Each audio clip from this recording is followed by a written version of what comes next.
साक्षी गोपाल, एक नाम, एक कहानी जो भक्ति, विश्वास और चमत्कार की मिसाल है। यह नाम सुनते ही मन में श्रद्धा और जिज्ञासा दोनों जाग उठती है। क्या है इस नाम के पीछे की असली कहानी? क्यों भगवान कृष्ण को साक्षी कहा गया? भगवान कृष्ण के इस रूप को हम साक्षी यानी गवाह के रूप में जानते हैं। यह वही कृष्ण है जिन्होंने अपने भक्त के लिए असंभव को संभव कर दिखाया और न्याय के लिए स्वयं साक्षी बने। यह भव्य मंदिर ओडिशा के पुरी के पास स्थित है, जहां भगवान कृष्ण की मनमोहक और आकर्षक मूर्ति स्थापित है।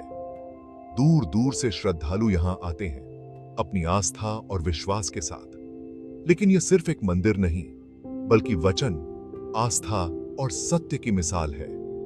यहां हर दीवार, हर घंटी, हर प्रार्थना एक कहानी कहती है, विश्वास की, समर्पण की। गोपाल का अर्थ है गायों का पालन करने वाला, यानी हमारे प्यारे कृष्ण। लेकिन जब साक्षी शब्द जुड़ता है तो यह नाम एक नई अद्भुत कहानी कहता है। एक ऐसी घटना जिसमें भगवान ने अपने भक्त के लिए न्याय का साथ दिया। यह उपाधि भगवान को उनके एक सच्चे भक्त के वचन की रक्षा के लिए मिली थी। जब सबने मना कर दिया, तब भगवान स्वयं गवाह बनकर सामने आए। यह कहानी दो ब्राह्मणों की है, जिनकी तीर्थ यात्रा ने भक्ति, विश्वास और सत्यनिष्ठा को नया अर्थ दिया।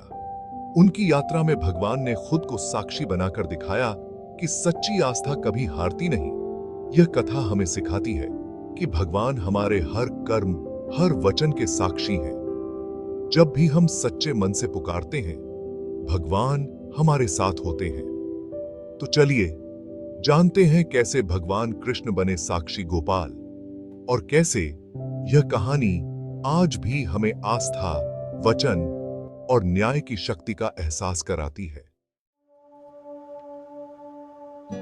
बहुत समय पहले विद्यानगर नामक एक शांत और सुंदर गांव में दो ब्राह्मण रहते थे। एक वृद्ध जिनके बाल सफेद हो चले थे और एक युवा जो उत्साह और जिज्ञासा से भरा था। दोनों का जीवन सादगी और धार्मिकता से भरा था और वे एक दूसरे के प्रति गहरी श्रद्धा रखते थे। एक दिन दोनों ने साथ मिलकर पवित्र तीर्थ यात्रा पर जाने का संकल्प लिया। यह यात्रा केवल धार्मिक कर्तव्य नहीं थी, बल्कि आत्मिक शुद्धि और आपसी विश्वास की परीक्षा भी थी। यात्रा कठिन थी, कभी धूप, कभी पथरीले रास्ते, कभी थकान। लेकिन युवा ब्राह्मण ने वृद्ध की सेवा में कोई कसर नहीं छोड़ी। वह हर मोड़ पर उनका सहारा बना, उनके लिए भोजन और पानी का प्रबंध करता और उनकी थकान दूर करने का हर संभव प्रयास करता। वृद्ध ब्राह्मण उसकी सेवा और समर्पण से अत्यंत प्रसन्न हुए। उन्होंने युवा से कहा कि वे अपनी बेटी का विवाह उसी से करेंगे, और यह वचन उन्होंने मंदिर के पवित्र वातावरण में दिया। यह सुनकर युवा ब्राह्मण संकोच में पड़ गया।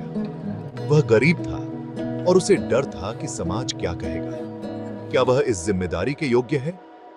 लेकिन वृद्ध ने गंभीरता से कहा, मैंने भगवान गोपाल को साक्षी मानकर यह वचन दिया है। यह केवल मेरा नहीं, बल्कि भगवान के सामने किया गया वादा है। भगवान का नाम सुनकर युवा ब्राह्मण के मन में विश्वास जागा। उसने श्रद्धा से हामी भर दी और वचन को स्वीकार कर लिया। यही पवित्र वचन आगे चलकर पूरी कहानी की नींव बना, जिसने दोनों के जीवन की दिशा और भविष्य को गहराई से प्रभावित किया। तीर्थ यात्रा के बाद दोनों गांव लौटे। वृद्ध ब्राह्मण ने परिवार को वचन के बारे में बताया, लेकिन घर में विरोध हुआ। परिवार ने विवाह से इनकार कर दिया। वृद्ध दबाव में आ गए। युवा ब्राह्मण ने पंचायत में न्याय की गुहार लगाई। पंचायत ने वृद्ध से पूछा, लेकिन उन्होंने वचन से इनकार कर दिया। सबूत न होने पर पंचायत ने पूछा, क्या कोई गवाह है? युवा ने कहा, मेरे गवाह हैं वृंदावन के गोपाल जी। सब हंस पड़े, पर युवा का विश्वास अडिग था। पंचायत में सबने उसका मजाक उड़ाया, पर युवा ब्राह्मण ने ठान लिया वह अपने साक्षी को लाएगा। वह सीधा वृंदावन पहुंचा, गोपाल जी के सामने प्रार्थना में लीन हो गया। उसने भगवान से कहा, आपने सब सुना है, अब मेरी सच्चाई की गवाही दीजिए। उसकी भक्ति से भगवान प्रसन्न हुए। भगवान ने कहा, मैं तुम्हारे साथ चलूंगा और गवाही दूंगा। युवा की आंखों में आंसू थे। उसकी पुकार सुन ली गई थी। भगवान ने कहा, तुम आगे आगे चलो, मैं पीछे पीछे आऊंगा। बहुत समय पहले की बात है। एक छोटे से गांव में एक चमत्कारी घटना घटी। गांव के मंदिर में भगवान गोपाल की एक सुंदर मूर्ति थी, जिसके बारे में कहा जाता था कि वह भक्तों के साथ चल सकती है। एक दिन भगवान ने एक युवा भक्त के सामने एक अनोखी शर्त रखी।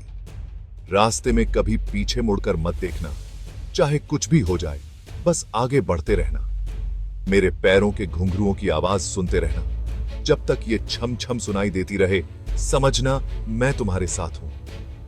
युवा ने भगवान की शर्त को पूरी श्रद्धा से स्वीकार किया और यात्रा की शुरुआत की। उसके मन में उत्साह और थोड़ी घबराहट भी थी। घुंघरुओं की छम छम की मधुर आवाज हर कदम पर उसके विश्वास को मजबूत करती रही। उसे लगता रहा कि भगवान सचमुच उसके पीछे पीछे चल रहे हैं। कई दिन बीत गए। गांव के पास पहुंचते पहुंचते अचानक घुंघरुओं की आवाज पूरी तरह से बंद हो गई। चारों ओर सन्नाटा छा गया। युवा घबरा गया। उसका मन बेचैन हो उठा। वह खुद को रोक नहीं पाया और आखिरकार पीछे मुड़कर देख ही लिया, यह सोचकर कि कहीं भगवान छूट तो नहीं गए। उसने देखा, भगवान गोपाल की मूर्ति मुस्कुरा रही थी, लेकिन अब वह वहीं स्थिर हो गई थी। मूर्ति की मुस्कान में करुणा और शिक्षा दोनों झलक रही थी। भगवान की शर्त के अनुसार मूर्ति अब आगे नहीं बढ़ी। उसकी यात्रा वहीं रुक गई, क्योंकि शर्त टूट चुकी थी। युवा को अपनी गलती का गहरा एहसास हुआ। उसने भगवान से क्षमा मांगी, लेकिन अब देर हो चुकी थी। यह घटना उसे जीवन भर याद रही। विश्वास और धैर्य की परीक्षा में एक छोटी सी चूक भी बड़ा परिणाम ला सकती है।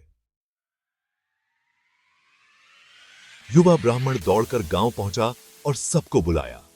गांव वाले उस स्थान पर पहुंचे जहां भगवान की मूर्ति खड़ी थी। यह चमत्कार था। वृद्ध ब्राह्मण और परिवार ने अपनी गलती मानी और माफी मांगी। पंचायत ने निर्णय लिया, वचन निभाया जाए।